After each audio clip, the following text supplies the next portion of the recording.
like the film. It doesn't direct it. It doesn't say, hey, stop, Oh my. he thinks there should be a weight limit for leggings. I'm still confused for a little bit. That was a long time ago. Okay, how to find and interpret what's called the coefficient of determination. Sounds impressive, does it not? Coefficient of determination.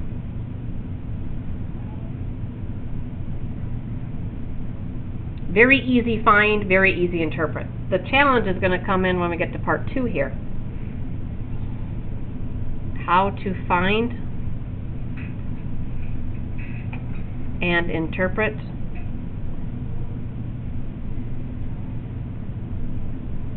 the standard error estimate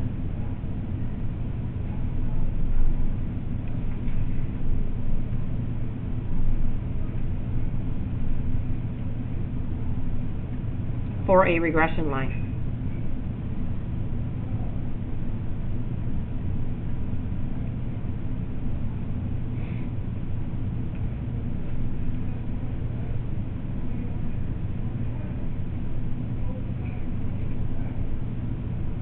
Alright, so we're going to talk about variation from the data point to the regression line. So we're going to look at one point, one specific data point. We'll say it has an x value of xi, x initial. Okay, and then we're going to put our trend line in here. So let's say our trend line looks like, I'll just eyeball it. Okay, so we would have a big set of data points, but we're only going to look at one. So let's say this was my data point. So its x value is xi. I don't know, I think I stands for initial. And then it would have a corresponding y value, which we call yi. Okay. For the trend line, for that same x value, we would have a different y value. It would be on the line. So there's going to be a difference, a vertical difference there. In a minute, we'll name that. But this ordered pair would be xi and then y hat I. Because remember, the equation of the line is y hat. And then, because of our formulas that are coming, there's a third y value, which is the average of all the y values in the data set, and we put that as the y value for this x. xi and y bar. Okay. So there's 3 vertical distances here, and each one has a special name. This first distance here, from the original data point to the trend line, that's called the unexplained deviation. Unexplained deviation. This vertical distance, so from the trend line to the average of the y's, is called the explained deviation. A deviation means that distance away.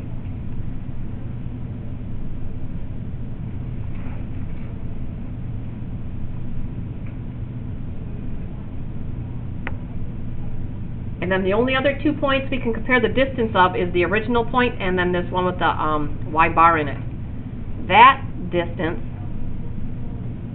from the top one to the bottom one is called the total deviation.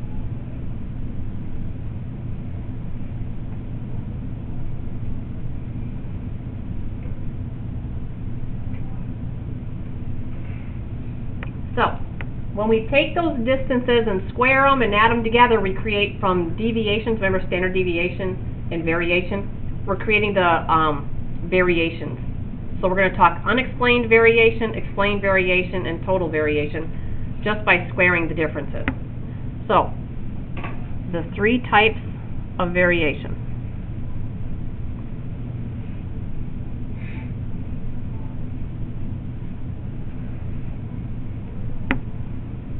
The first one is total variation.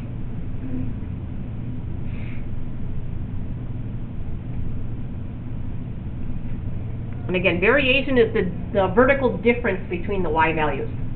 So if you look at the total, the y values are yi and y bar. So we would be summing up yi minus y bar, square them, and then add them up.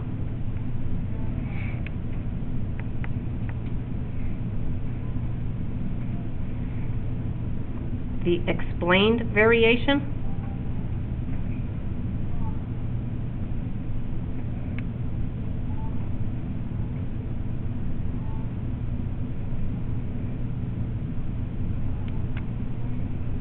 again, that's the difference between the trend line and the y average. So it's y hat value minus y bar value squared.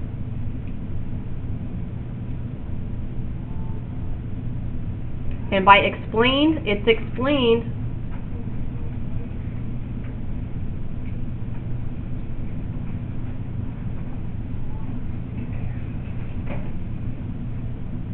by the relationship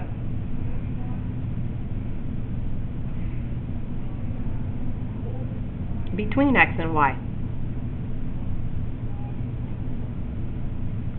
So if we say there's a strong correlation, we can talk about the amount of the relationship determined between x and y with this explained variation. And then our third one is unexplained.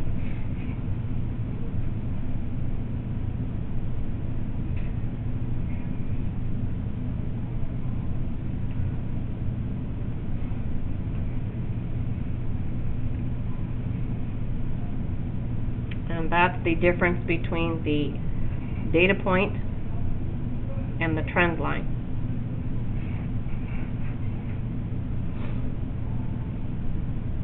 And the unexplained variation is just due to chance.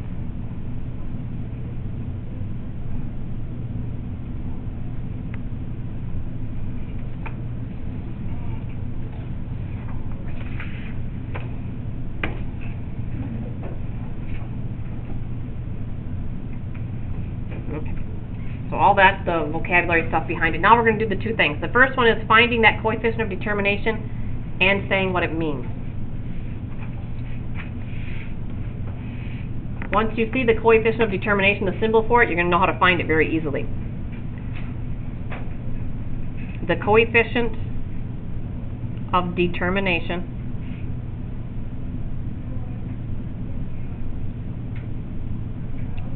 its symbol is r squared.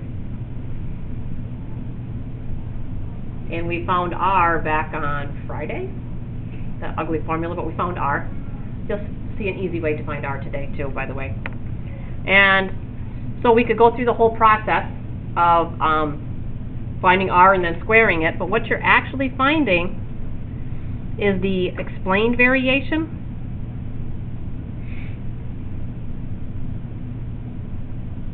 over the total variation. If you look back at our formulas for that. So that's how to get it. What does it mean? Well, anytime we're comparing to a total, a part divided by a total, we're finding a percent. And what we're finding is the percent of the variation that is explained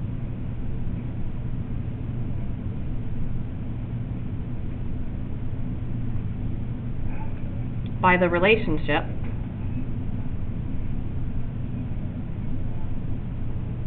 between x and y.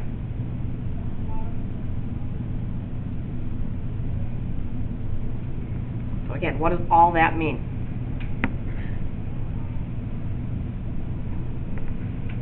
So for example, if we had an r value equal to 0.90, when we square that to get that coefficient of determination, 0.90 squared is going to be 0.81.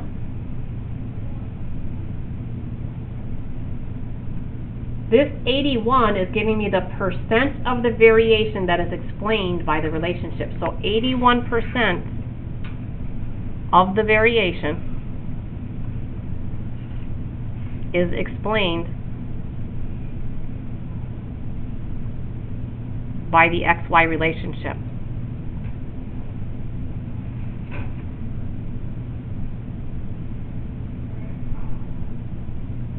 Which leaves 19% unexplained.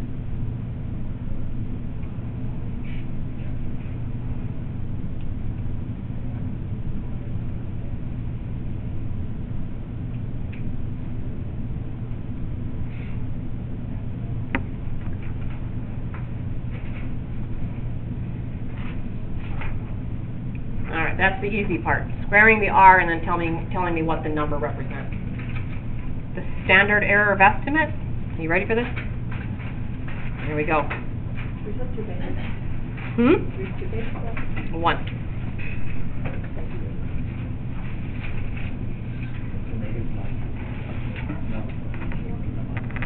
All right.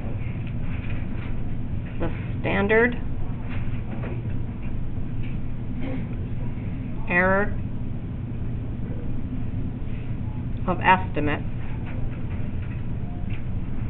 SE, looks like a simple formula,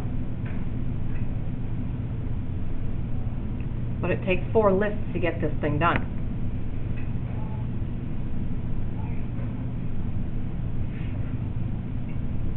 YI, so that's every single Y value from your data set, minus the trend line Y values, squared, divided by n minus 2. And n is the number of ordered pairs.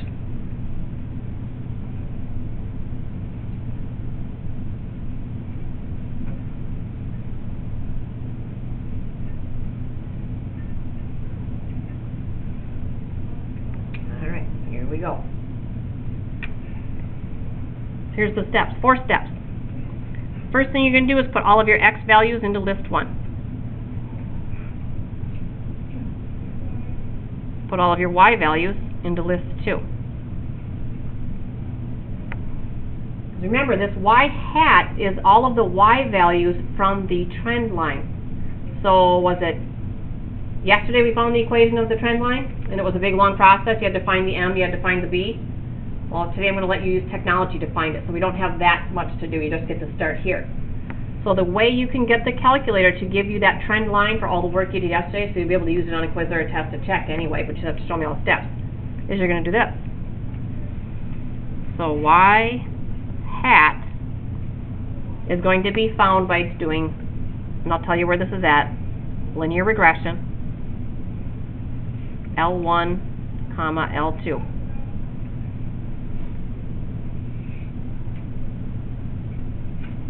And it's under stat and over to calc. Is that y hat I? Yep, y hat I. And there's going to be L3. We're going to fill this in after we get started, and then there's going to be a 4. Okay.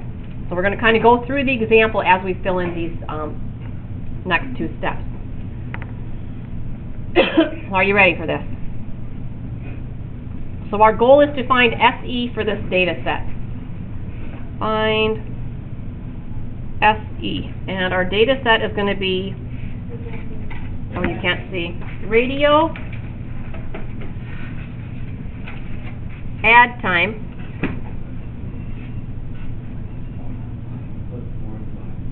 in minutes. So you're looking at, they're collecting data. If we put this much advertising out in a week in minutes, how much are we taking in sales for the week? Okay, so they did this for 8 weeks. So the first week, so this is sales in hundreds of dollars. So 15 minutes brought in $2,600. 20 minutes brought in $3,200. 20 minutes, $3,800. 30 minutes, 56, 40 minutes, 54, 45 minutes, 78, 50, brought in 80, and 60, brought in 88. Yep. All right.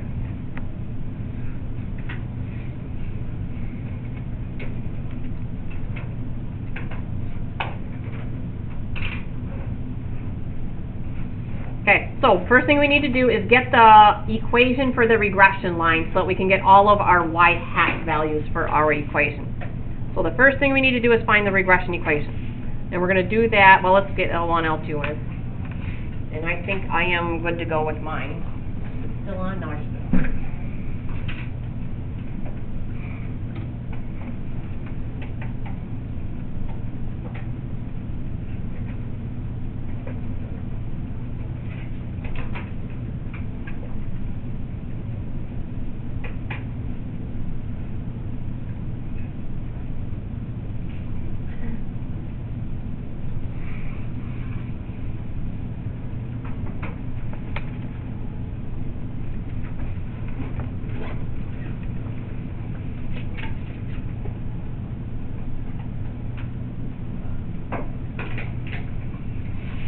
Okay, ready? No. So remember the work you did yesterday, if you took the time to do it, with all those lists to find the M and find the B. This is going to give us the M and the B rather quickly. Of course, you knew there was something short for this, right? Always is. So do we have to know how to do the long? Yes, you do. You'll be able to check it, but you do have to know how to do it the long way. You ready, Zoe? Yep. Okay, so we're going to go under Stats. I'm going to quit first. Get out of there. Quit. Stat. Over to Calc. And you see Lin Reg. You might have used this in advanced algebra. I don't know if he uses it or did he. And why? If they've got AX plus B on mine. Why they didn't use MX plus B, I have no idea. They could have. Why did Texas Instruments programmers choose to use A instead of M? No idea.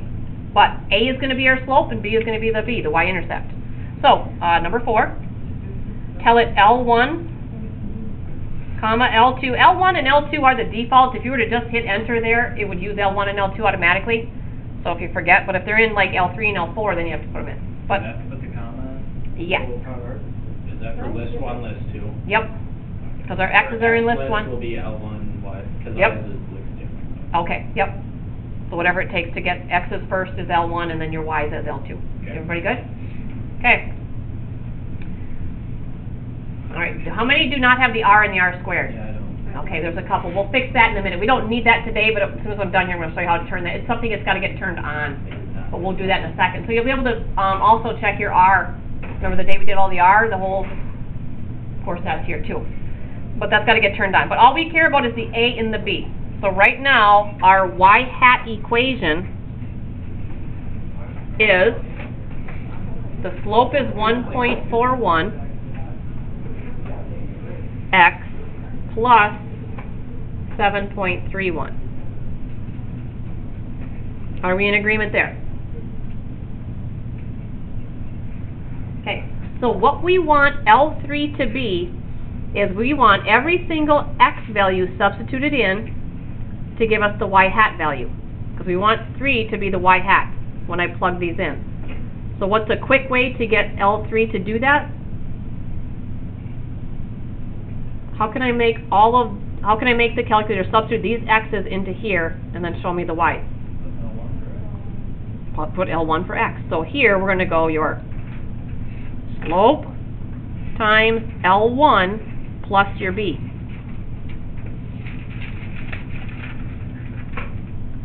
So we'll go back to stat, edit, go over to L3. So our slope is 1.41. We wanted to put L1 in for the x, and then add 7.31. And for homework, all you need to show me is the first one and the last one. You don't have to write every single, that's obnoxious. So this is 28.46, just like at the beginning of the year, when we were doing variance and standard deviation, and 91.91.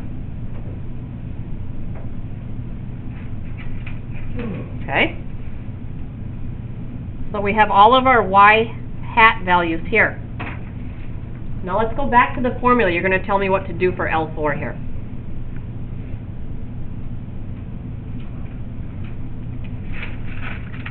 Okay. I need every y value minus its corresponding trend line y value. So where are our y values at? The original y values are where? L2. Where are our y hat values? L3. So L4 is going to be L2 minus L3. We could do the parentheses and square it, but I know the 1-var stat has those values squared and added together also, so it's not necessary to do it at this point. I guess you'll see in a minute. So we're going to go L2 minus L3 here. So go over to L4. L2 minus L3. Negative 2.46. And at the bottom, negative 3.91.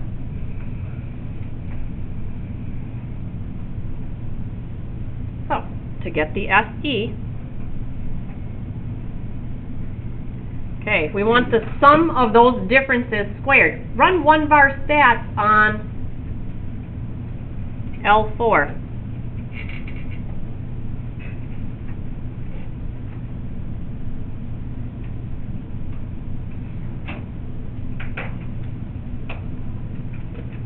So we're going to quit. Stat, calc, 1-var stats, L4. What number represents the numerator here? Which one is squaring those differences and adding them together? The 232. So the top number here is 232.1898. And then we're dividing by, I think we had 8 data points, so divide by 6.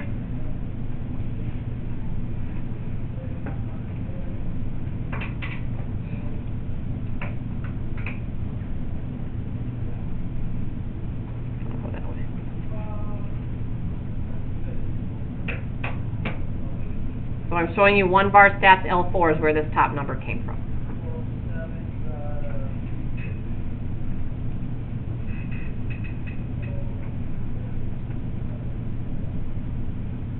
And do you get a final answer of 6.22?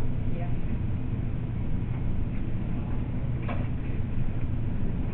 And what that's giving us is essentially the standard deviation of the differences in the vertical distances is what that's doing. That's obnoxious, is it not? Okay, I know, there's got to be a point, right? Why is that? I'm thinking those actuaries, I think we're at the point where the actuaries are using this stuff. I'm not sure what the practicality is of it, but we'll do it. Okay, I've got a couple for you to try. Please. Like, Show the table. couple, Just a couple, I think 3. like, Page 448. The third time you do something, it goes pretty smooth. we should just go check. 5, 7, 9, 10, 11. I think 5 and 7 are squaring the R and telling what it means, and then it's 9, 10, 11 are the...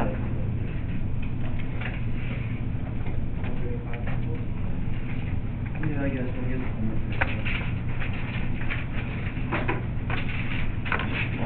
Show me the table.